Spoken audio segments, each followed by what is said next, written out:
देखो यार, तुम हारिब को बहुत मुश्किल टास्क दे रहे हो। देख यार, तू हारिब को हल्के में मत ले। मैं तुम्हारी इस यूनिवर्सिटी से सेटिस्फाइड नहीं।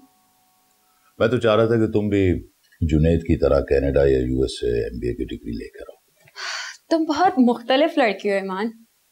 हालांकि तुम्हें कुछ ही अरसा हुआ है यहाँ आए हुए, लेकिन ऐसा लगता है हम बचपन से साथ रह रहे हो और बहने हो।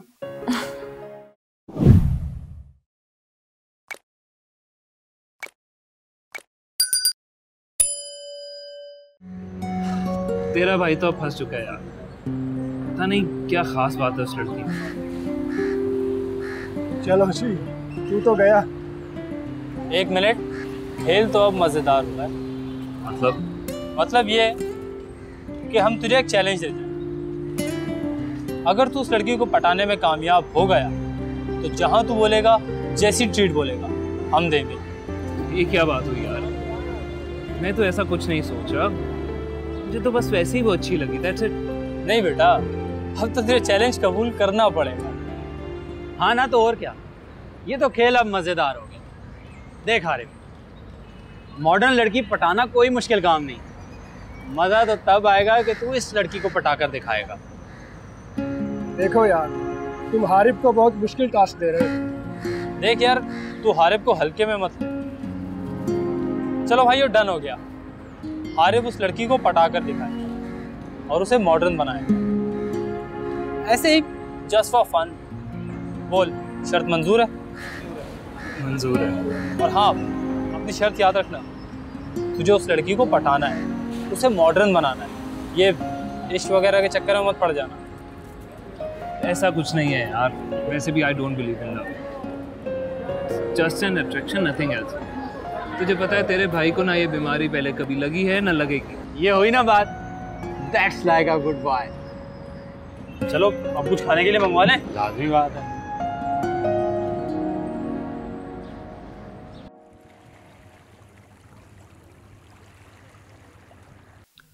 अच्छा, प्रेजेंटेशन मैंने तैयार कर दी है। टेबल पड़ी होगी, आप उसको जाके सबमिट। Hello everyone. हेलो। ठीक है, मैं लंबी उम्र है तुम्हारे जिक्र बाद में कर लेंगे। चलो ठीक है, क्लाइंट को जाके कर लेंगे। ठीक है, ओके, खुदा हाफिज़। जुनैद, खाना ठंडा हो रहा है, खा ले। यार आई एम सॉरी, फोन। ये खाने के वक्त ना काम वाम भूल जाया करो। बाबा जी। आखिर बेटा किसका है? आप ही के नक्शे कदम पर चल रहा है, हर वक्त काम काम बस। बिल्कुल सही कहा मामा आपने। और तुम ज्यादा बातें नहीं करो। ये बताओ कहाँ थे अभी तक? क्लासेस तो 3 बजे ऑफ हो जाती है ना? वो मामा दोस्तों के साथ बाहर था, मूवी देखने गया हुआ था। अच्छा, खाना खाओ। तो फिर कैसा रहा यूनिवर्सिटी फाइनल ईयर का पहला दिन? बहुत अच्छा। वैसे बेटा, मैं तुम्हारी इस यूनिवर्सिटी से सेटिस्फाइड नहीं। मैं तो चाह रहा था कि तुम भी जुनैद की तरह कनाडा या यूएस से एमबीए की डिग्री लेकर आओ। अगर तुम हो के तुम्हें बाहर जाने का शौक ही नहीं। बाबा मुझे शौक है, लेकिन सिर्फ शॉर्ट ट्रिप्स की हद तक। और वैसे भी मैं इतना लंबा अरसा आप लोगों के बगैर नहीं रह सकता। You know very well. देखा आपने कितना अच्छा बच्चा है हमारा। I am proud of you my son. अब जल्दी से तुम अपनी पढ़ाई पूरी करो और अपने बाबा और भाई के साथ बिजनेस संभालो। फिर मैं तुम्हारे लिए, फिर आप मेरे लिए चांद सी दुल्हन लेकर आएंगी। Am I right? शरीर कहेंगे। खाना खाओ। अरे भाई, इतनी जल्दी भी क्या? पहले उसे अपने पांव पे खड़ा होने दो, हो जाएगी शादी भी। माँ हूं ना, टिपिकल मदर। अपनी जिंदगी में अपने बेटे की खुशियों और पोते पोतियों को हंसते खेलते देखना चाहती हूँ।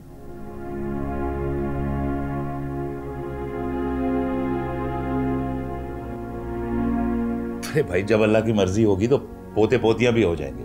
Don't worry. पहले तो उस बच्चे को संभालिए जो आपके सामने बैठा है।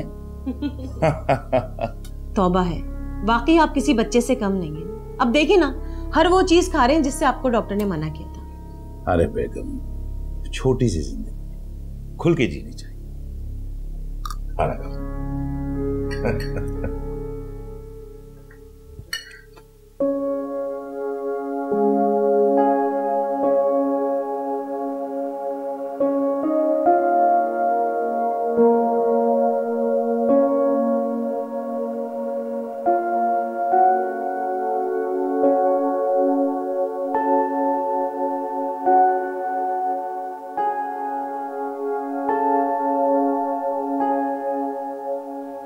अब भी सजदे करती हो तुम ईमान?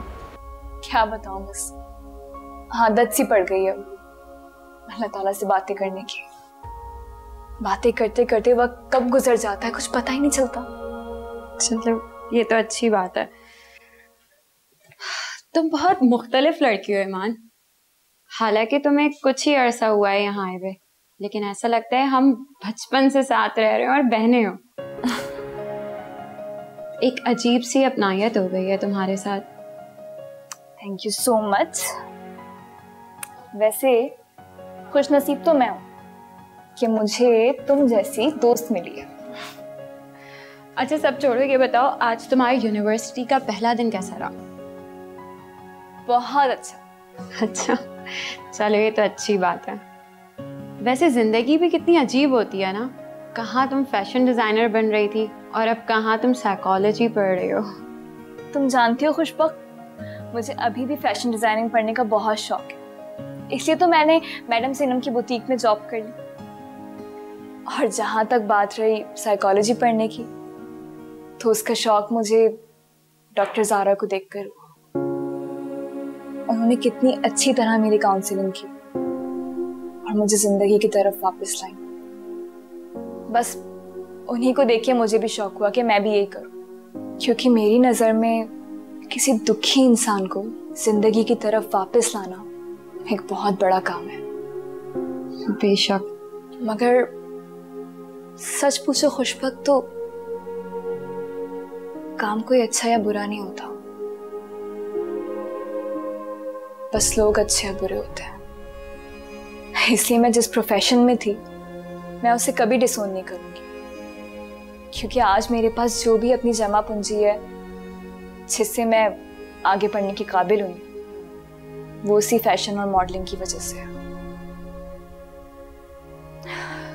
चंद बुरे लोगों की वजह से मैं उस प्रोफेशन को बुरा नहीं बोल सकती, लेकिन हाँ,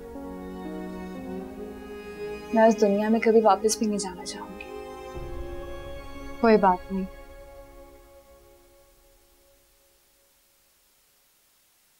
कहते हैं जो भी होता है अच्छे के लिए होता है, किसी को नहीं पता होता कि उसके नसीब में आखिर क्या लिखा है। इसलिए जिंदगी में आने वाली तब्दीलियों के लिए इंसान को हमेशा तैयार रहना चाहिए। ठीक कह रही हो तुम, लेकिन पता नहीं क्यों दिल में अभी भी एक अजीब सी बेचैनी है। एक लम्हे लगता है कि सब कुछ ठीक है, सभी अच्छा है, और दूसरे लम्हे